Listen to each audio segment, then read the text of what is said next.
10. Present status of Machiventa Melchizedek. During the years of Machiventa's incarnation, the Urantia Melchizedek receivers functioned as 11.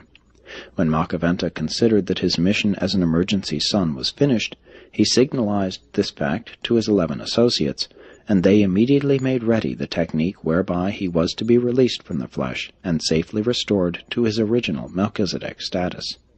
And on the 3rd day after his disappearance from Salem, he appeared among his 11 fellows of the Urantia assignment and resumed his interrupted career as one of the planetary receivers of 606 of Satania. Machiventa terminated his bestowal as a creature of flesh and blood just as suddenly and unceremoniously as he had begun it. Neither his appearance nor departure were accompanied by any unusual announcement or demonstration. Neither resurrection roll call nor ending of planetary dispensation marked his appearance on Urantia.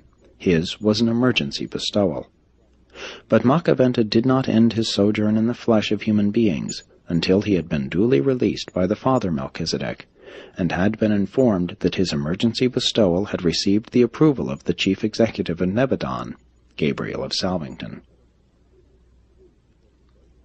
Machiventa Melchizedek continued to take a great interest in the affairs of the descendants of those men who had believed in his teachings when he was in the flesh. But the progeny of Abraham through Isaac, as intermarried with the Kenites, were the only line which long continued to nourish any clear concept of the Salem teachings. This same Melchizedek continued to collaborate throughout the 19 succeeding centuries with the many prophets and seers, thus endeavoring to keep alive the truths of Salem until the fullness of the time for Michael's appearance on earth. Machiventa continued as a planetary receiver up to the times of the triumph of Michael on Urantia.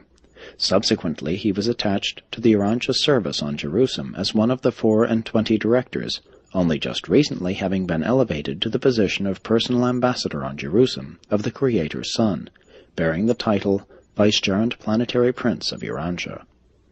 It is our belief that, as long as Urantia remains an inhabited planet, Machiventa Melchizedek will not be fully returned to the duties of his order of sonship, but will remain, speaking in the terms of time, forever a planetary minister representing Christ Michael.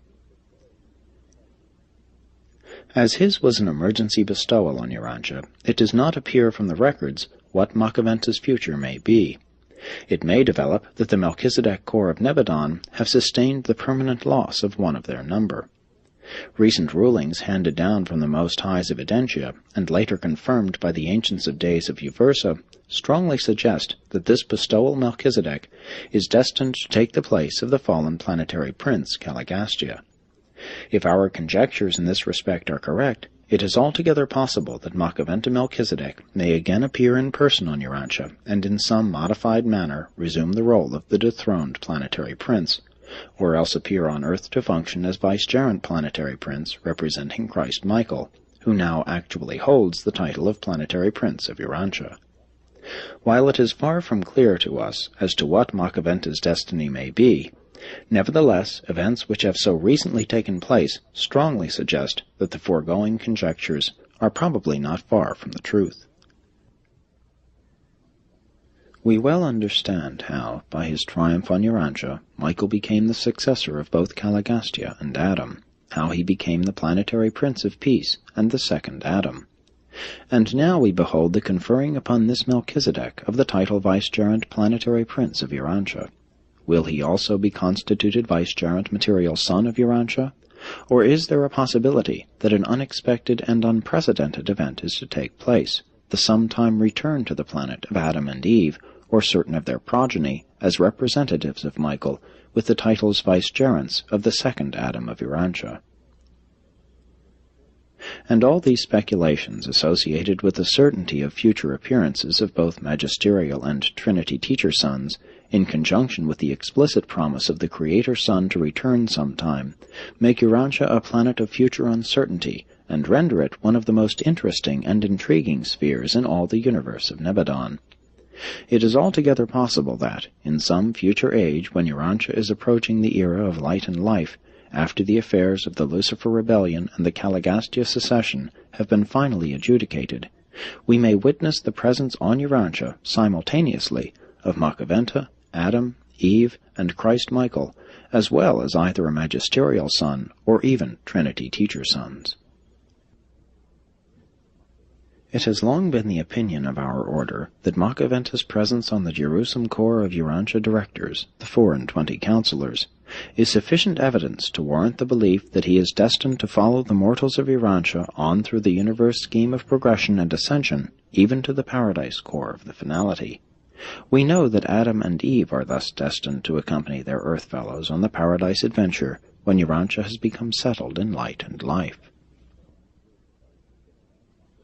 Less than 1,000 years ago, this same Machiventa Melchizedek, the one-time sage of Salem, was invisibly present on Urantia for a period of 100 years, acting as resident governor-general of the planet.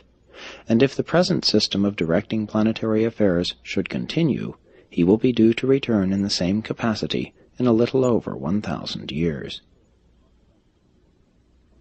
This is the story of Machiventa Melchizedek, one of the most unique of all characters ever to become connected with the history of Urantia, and a personality who may be destined to play an important role in the future experience of your irregular and unusual world. Presented by a Melchizedek of Nebadon.